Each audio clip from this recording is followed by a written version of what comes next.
Hello YouTube, Sign here with Hobbies of Man once again, and today we are doing another manga first impressions review. Today we're going to be looking at Chihayafuru, which is written by Yuki Soetsugu and is published by Kodansha. Now this series is actually a josei. I thought it was a shoujo, and I didn't really know too much about it, but I was pleasantly surprised by it. The genres here are romance, slice of life, and sports. In this case, the sport being Kurata, I think it's what it's called. It's this Japanese memorization game where they have 100 cards, and they're kind of like different difficulties to the cards. And there's an announcer that reads the first half of a poem, and then you have to find the second half of the poem and push it off the playing field, which is kind of interesting. It seems very cool, and the way that it was written and kind of explained and done in the book was actually really good. I really enjoyed it. It felt very like hardcore and fast, and like they were trying really hard, which I liked a lot. I thought it was really well done. So yeah, in terms of adaptation, this has some anime, it has some additional novels, and it even has a live action adaptation. So it seems like Chihayafuru was actually a pretty popular series, and I do remember hearing about it when, at some point.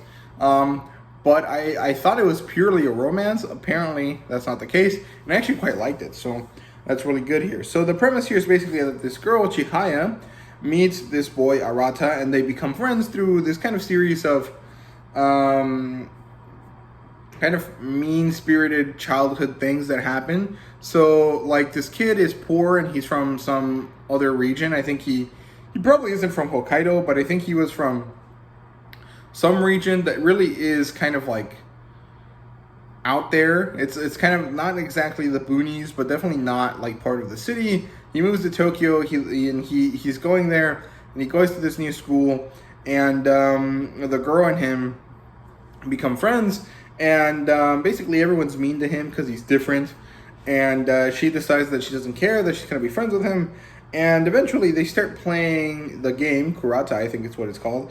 And eventually this other kid, Taichi, joins them, who kind of started as an antagonist, but then ended up being a pretty important friend to the group. And they start playing this game, and they go to this Kurata club or something like that, and they start to play with other people, and eventually they're going to go join a competition in order to try to become better players and kind of, chase some of their dreams, right? What happens is that something happens to Arata's family member, and now he has to leave the city again. But they decide to, still meet up and do that one last competition before each of them has to go their separate ways. And it's kind of interesting. I really liked it. I liked the artwork a lot. I thought the characterization and the drama between the characters was really great. It made me very invested throughout the whole volume, which is insane, because it has a lot of things against it, right? One, it has this sport that I don't know. This has this very kind of generally important aspect of Japanese culture with it that I also don't understand. And then it has these kind of characters that I don't necessarily can easily connect with. One of them is a kid that is poor from the boonies.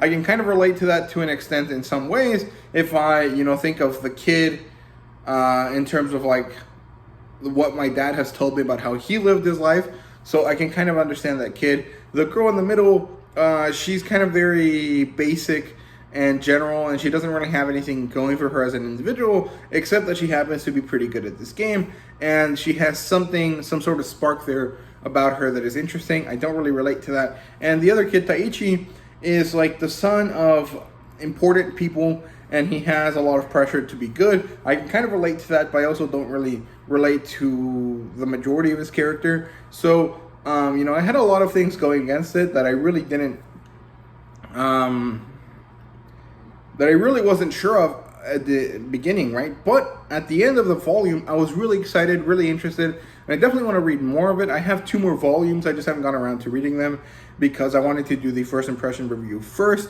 And I don't know if I'll read them this month or if I'm gonna, read them some other time, because I do still have some other things that I need to finish that I feel a little bit more important. So we'll see how it goes. But I'm pretty happy with this volume. I really liked it. I thought it was really great. I just found it so crazy that I was so invested in it, because it's like a very weird game to create a action-packed drama type kind of series around. It's just a memory game. So the fact that the author managed to do that and make it seem exciting is actually amazing. I really like that a lot. So yeah, that's all I have to say about this volume. I hope you guys enjoyed the video. If you did, please leave a like, subscribe, and comment down below. Let me know what you thought, and let me know what you guys think about this series. It's kind of hard to pronounce, but what do you guys know, or what do you guys think about Chihayafuru, or Furu, I guess? And let me know down in the comments. And yeah, like I said, I hope you guys enjoyed the video, and see you guys later.